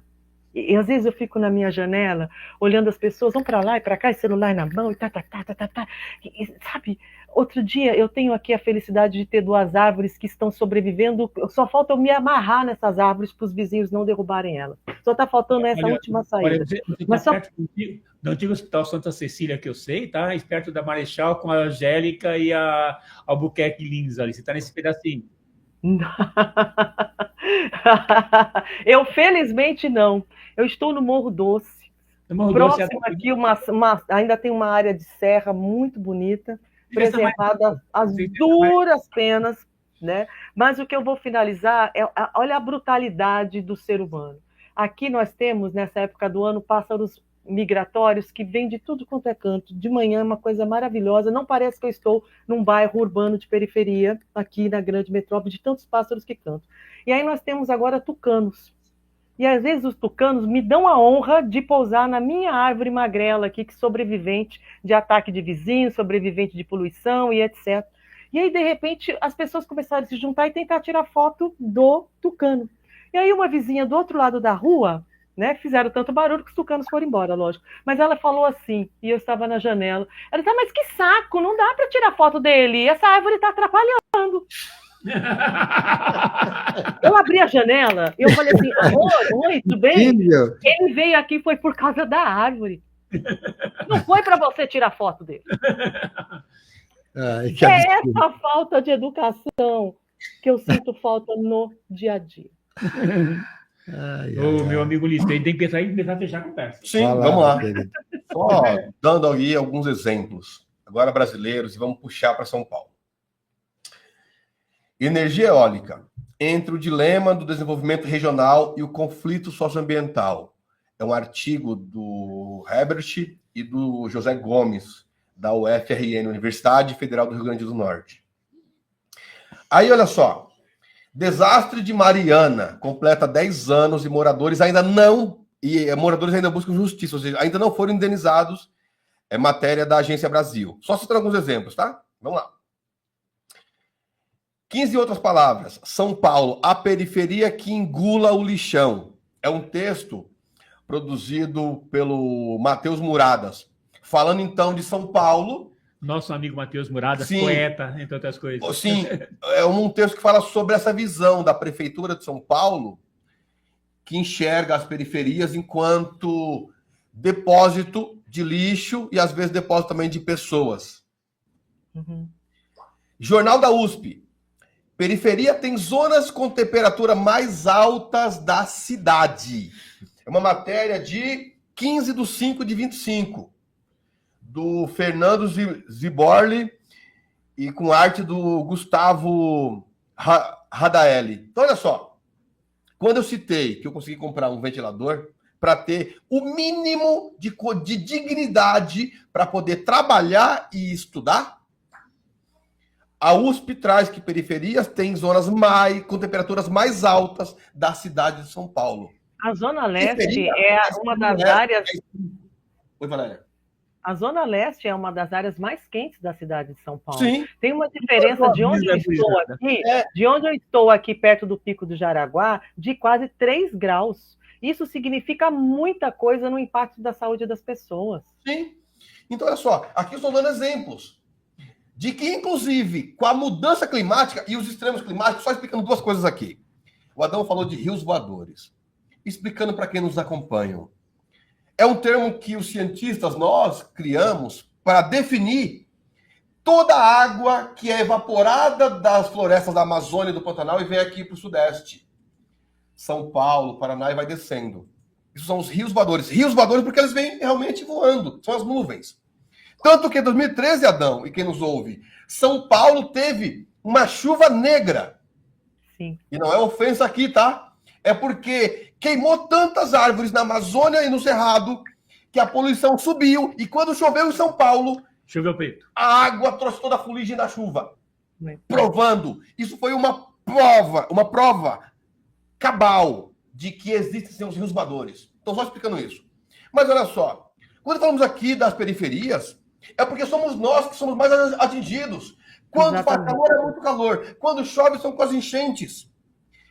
Então, olha só. E onde as soluções demoram mais de chegar, o socorro demora mais de chegar. Então, além do impacto que a gente tem, enquanto socorrem os grandes centros e os bairros mais ricos, a gente vai ficando com a rabeira. Quando der, a gente vai lá e resolve. E aí você liga no 156, não te atendem mais, você liga no atendimento das concessionárias, não te atendem mais, e tem somente gravações, eles estamos verificando, estamos isso, estamos aquilo, e a periferia vai ficando para trás. Sim, e aí assim, ó, tem só mais algumas matérias para provocar a todos que estão aqui na mesa e que nos ouvem. Então tá. Carta Capital. Bairros periféricos e de maioria negra são os mais afetados por desastres em São Paulo. Carta Capital agora, de fevereiro de 2024, da Agência Brasil. Chovendo no molhado, bairros periféricos de maioria negra são os mais afetados por desastres em São Paulo. E desastres, repito, é extremo calor, extrema chuva e extremo frio. E quando a gente fala aqui de extremos, e tem as mudanças climáticas, algumas pessoas questionam, se está no sul cai neve, no Paraná cai neve, então não está esquentando. É verdade. Nós precisamos dialogar de forma melhor. Os extremos climáticos, então pode ser um extremo frio, um extremo calor, chuvas extremas. O professor Dr. Carlos Nobre ele estuda clima, professor da USP, e trouxe um dado interessante. Nós tínhamos uma chuva com mais de 80 milímetros em São Paulo por década. Década, o professor diz isso. E agora temos em um ano várias chuvas com 80 milímetros ou mais. E aí quebram árvores, acabam a energia, as concessionárias continuam. Sim, não, calma que eu vou chegar lá. Olha só para a gente provocar um pouco. Ano passado, no meio do segundo turno para a Prefeitura de São Paulo, teve uma chuva, caiu árvores, a Enel privatizada não tinha equipe, trouxe equipe do Brasil inteiro, e até a casa do candidato Boulos ficou sem energia quase que um dia inteiro. E mesmo assim, os desastres, atingindo especialmente pretos e pobres e periféricos, resolveram reeleger o prefeito. Aí tem outra, calma, vamos chegar lá. A parte pior. Eu acompanho de perto isso, camaradas. Não sei se isso chamou a atenção de vocês. Um cantor dos anos 80 e 90, que era muito famoso, hoje é um senhor já, não sei se ainda canta, concedeu uma entrevista para o portal Terra, por Davi Oliveira e Márcia Piovesan. E esse cantor se revoltou porque ele estava perdendo os vinhos na adega. Camaradas, pessoas perderam. É sobre isso que vidas, a gente está falando. Suas casas, seu trabalho. Muitas pessoas perderam, os que tinham pequenos comércios, como a Valéria bem citou, perderam todo o seu investimento da vida. E o Terra foi ouvir esse cantor. Não vou citar o nome porque a intenção aqui não é fulanizar. É trazer um exemplo. E nem ser processado depois. Os depois. periféricos perderam suas casas, seu trabalho, alguns perderam a vida. Este cantor foi ouvido e disse: estou revoltado, posso perder meus vinhos importados. Isso é verdade, tá? Não vou citar o nome dele aqui. Por favor, não. Porque não é o caso, não quero fulanizar, entendem? Eu estou trazendo de forma muito clara que a questão social conta muito aqui. Então, olha só, este caso é emblemático. Eu não sei se vocês se atentaram na época, foi ano passado. A matéria é 17 de outubro de 24. Está aqui comigo, se você até printei. Eu estava tão furioso que eu não consegui reagir quando eu li essa matéria no dia. E tem um vídeo dele falando: não, eu moro aqui em Pinheiros, aqui faltou energia, a minha adega climatizada está desligada, eu não consigo contratar um gerador porque ninguém estava tendo. Meus vinhos, o que vou fazer com eles? Eu respirei fundo. Manda estudar para mim, eu tomaria por lugar dele. Eu também tomaria e tomo, porque eu gosto de vinho. Mas percebam, camaradas, como é séria a coisa. Piada. Você percebe o nível de egoísmo, né? Suas o nível casas, de egoísmo. seu trabalho, igual citou a Valéria. Um rico, branco, morador de Pinheiros, que estava revoltado porque os seus vinhos importados poderiam ser perdidos. Olha, assim, ou seja, eu não conhecia essa matéria, não quero saber o nome, mas, assim, Também não. Mas algumas coisas nós temos que conversar a respeito. Sim. Ou seja, se você está falando de São Paulo, eu vou lembrar que nesse mesmo ano houveram enchentes em Porto Alegre e o prefeito também foi reeleito. Uhum. A gente vai cair de novo na mesma velha tecla, né? A falta da cultura da coletividade. Então, é muito bonito votar no herói rico, branco, e esquecer que eu sou pardo, você também é pardo. Sim, com muito orgulho. Sou indígena. Muito orgulho. Ou seja, e a gente precisa entender que toda vez que o branco fala, não fala para... Ele fala para conseguir o meu voto, mas não fala para mim. Ele fala para o mundo dos brancos. Aí a gente acaba discutindo com isso, com lucro, com rentabilidade, com taxa Selic. Sim. E a gente acaba esquecendo, por exemplo, de quanto custa o metro quadrado onde mora o pobre. Sim. E aí eu volto aqui. Não, e tem mais, Adão. Quanto custa o metro quadrado onde mora o pobre? E o quanto esse pobre consegue pagar para ter a sua própria casa? Como ele tem acesso à sua própria casa? A maioria de nós, salvo, né, no meu caso, que eu venho do movimento de moradia, decidi entrar no movimento de moradia, tinha 14, 15 anos, já ia para as reuniões. Ontem, né? A maioria das pessoas assalariadas no Brasil não tem casa própria. A casa própria é um sonho inatingível. Quem não está com uma casa que começaram lá atrás, né, 30 anos, 40 anos, com a avó, ou com o pai, a mãe, que de repente, às vezes, entrou numa ocupação ilegal, na grande maioria, se a periferia, então, entrou numa ocupação ilegal, no final das contas regularizaram, mas a maioria, por exemplo, Carumbé, praticamente o Carumbé inteiro não tem escritura. Região do Jardim Guarani não tem escritura, né? Vai indo, o bairro vai indo, né? Mas não tem, porque a gente foi chegando nesses bairros com o que dava na década de 70, como o que podia na década de 80, e foi ampliando na década de 90. Hoje, anos 2000, 2025, volta para a periferia para tentar comprar uma casa. Primeiro que não tem documento, então não tem financiamento. Você vai ter que ter dinheiro à vista. Você já está excluído de ter a sua casa própria. E aí você, então, vamos lá. Então vamos para uma casinha de pombo, um estúdio. R$200 mil um apartamento perto do metrô, que é o grande chamariz, né? Perto do metrô. R$200 mil, 50 metros quadrados. 50, você está sonhando alto. Estou vendo aí, Tô vendo com 34. Né? R$200 mil. Então, nós estamos sendo excluídos de todas as formas no financiamento. Quando chega no financiamento, e eu já estive dentro da área de crédito de grandes empresas, de grandes bancos, quando chega o endereço, o CEP dessa pessoa, ela não é liberado para ela o financiamento. Mas estou com o nome limpo, o cliente dizia. Mas que nesse momento... E a gente era obrigado a não dizer para ele que o seu CEP te exclui do sistema financeiro.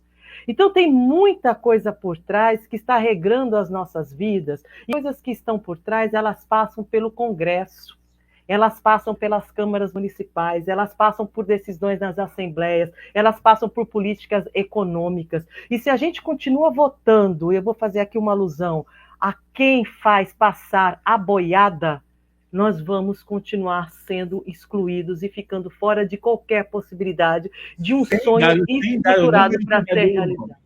Oi? Não entendi. Sem dar nome, você já deu o nome. Exatamente. Se a gente continuar elegendo quem se preocupa com vinhos ou com a sua própria boiada, negrada, pessoal da periferia, pessoal da quebrada, vai ficar... Assim, o tempo vai fechar para nós. Fechar. Essa é a verdade. Bom, Gente, nós estamos aqui naquela coisa dos 15 minutos e tem uma questão que colocaram sobre a questão do Paraná. Sim.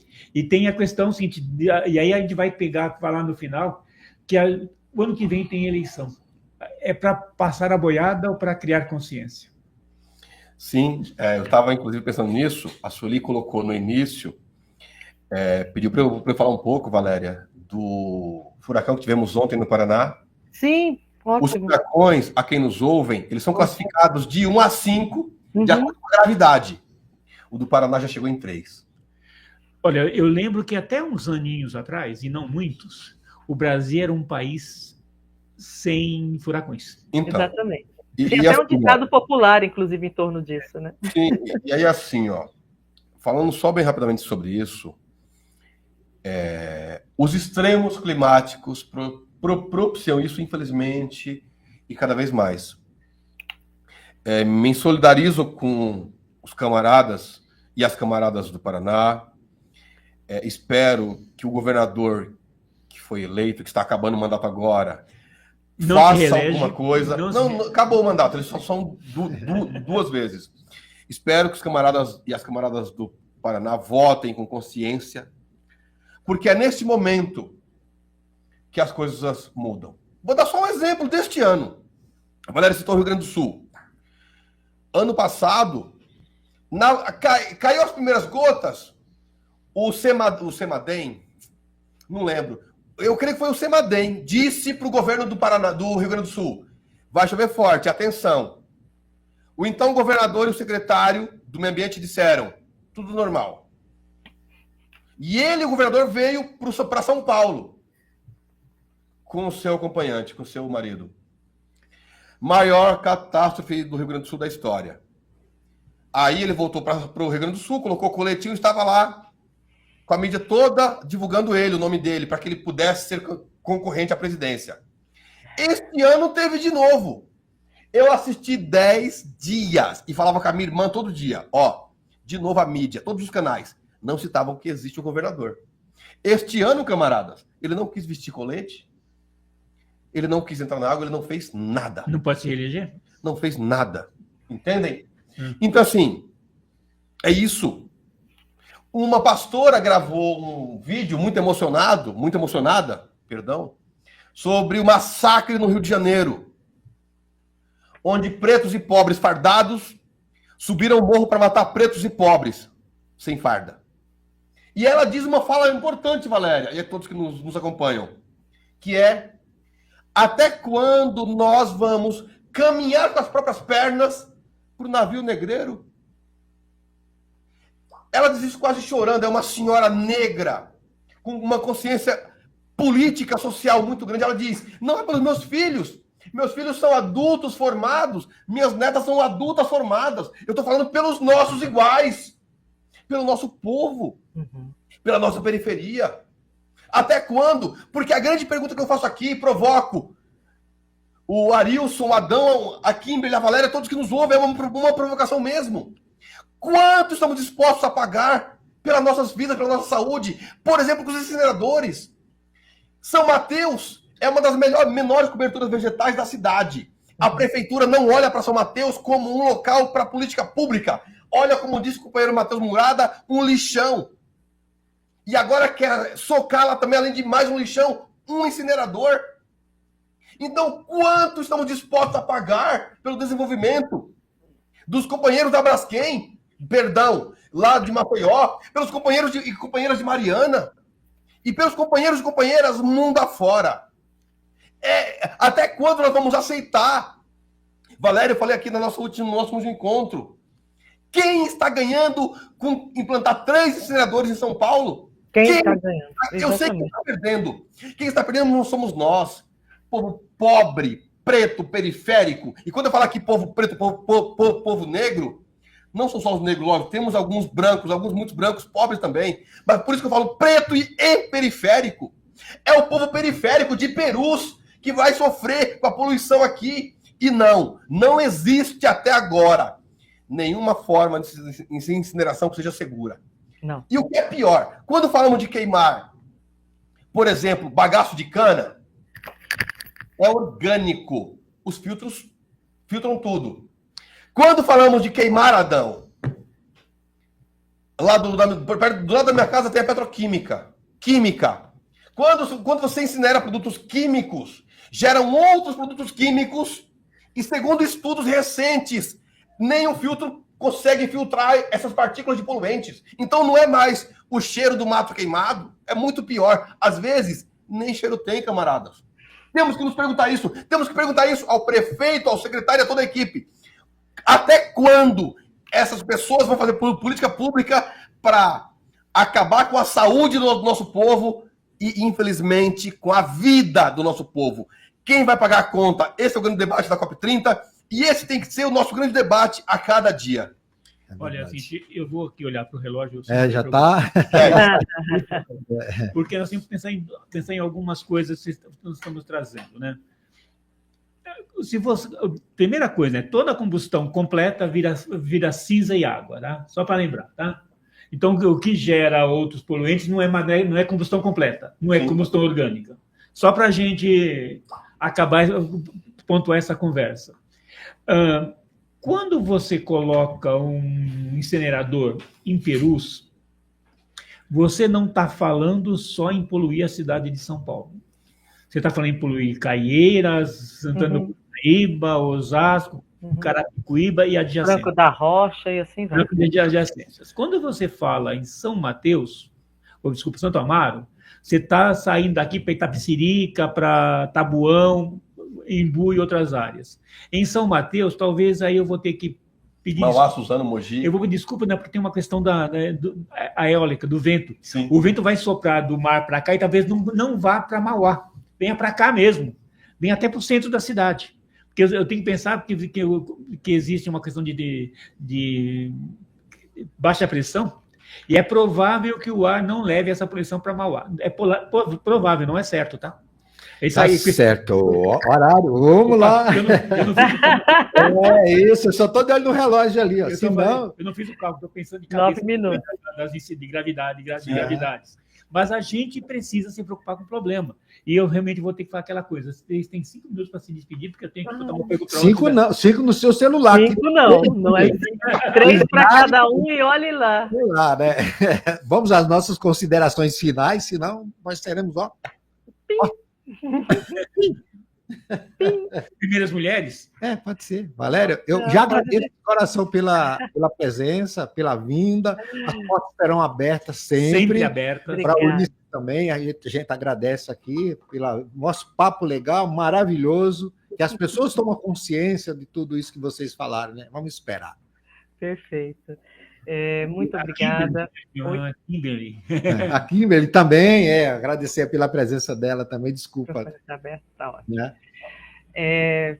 Obviamente, né, agradecer, não tem como não agradecer uma experiência rica dessa, de estar com vocês, de fazermos essa fala. Eu acho que a gente tem uma grande oportunidade nos próximos 10 dias de até nos reencontrarmos, sim, falar um pouco mais, né, porque nós estamos pré-COP23, nós estamos pré-COP30, né, ela vai, a abertura oficial é agora na segunda-feira, onde quem realmente vai fazer a continuidade das discussões vão se encontrar. E a julgar pelas COPs anteriores, né, ela talvez 10 dias será muito pouco.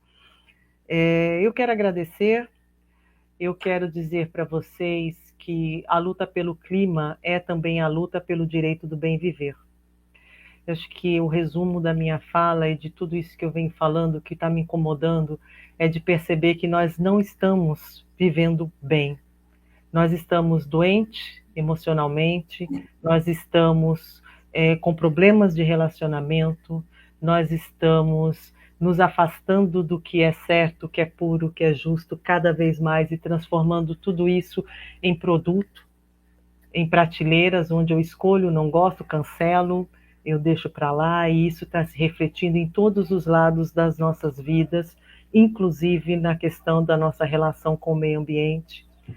O Brasil que o mundo verá na COP, que ele seja o Brasil real. Pelas imagens, eu acho que não é isso que está sendo visto, né?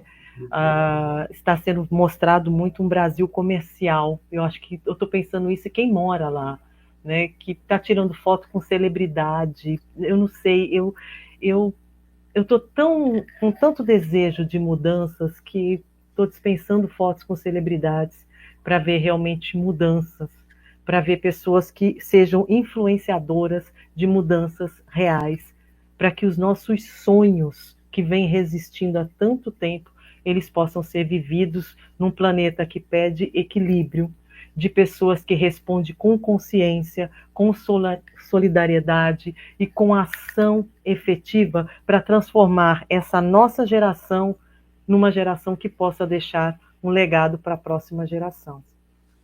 É nesse sentido que eu agradeço para vocês a minha participação aqui hoje. Valeu, obrigado. O companheiro Robson também trouxe uma questão na nossa live, trazendo sobre ESG, dizendo que as normativas estão boas, ele é profissional na área e que falta legislação. Bom, para encerrar, agradecer a Cantareira, ao Wilson, ao Adão, a todos que nos acompanham, a Kimberly que está aqui comigo, a Valéria que está lá online. Fecho com uma frase, que é uma provocação do camarada imortal Chico Mendes, que é ecologia sem luta de classes. Ecologia sem lutas de classe. É apenas jardinagem. É isso mesmo. Companheiro Chico Mendes. Morto por defender a floresta. Para quem não sabe. Eu queria agradecer pela participação de todos e por ter deixado eu participar mais uma vez aqui. Queria falar que eu espero participar da próxima também. E nós também esperamos. É o seguinte, na quinta-feira nós queremos fazer uma live sobre o lançamento da Rede da Soberania Nacional. E assim, devemos ter gente no estúdio e gente em Brasília para discutir a questão de soberania. E soberania começa com a liberdade garantida da informação. Tá certo. O meu abraço a todos, obrigadão mesmo, aos que estão em casa também, eu agradeço de coração. Próximo sábado, se Deus quiser, estamos aí com mais um Sintonia Cultural. Um abraço. Obrigado, gente. Valeu, hein? Fecha lá.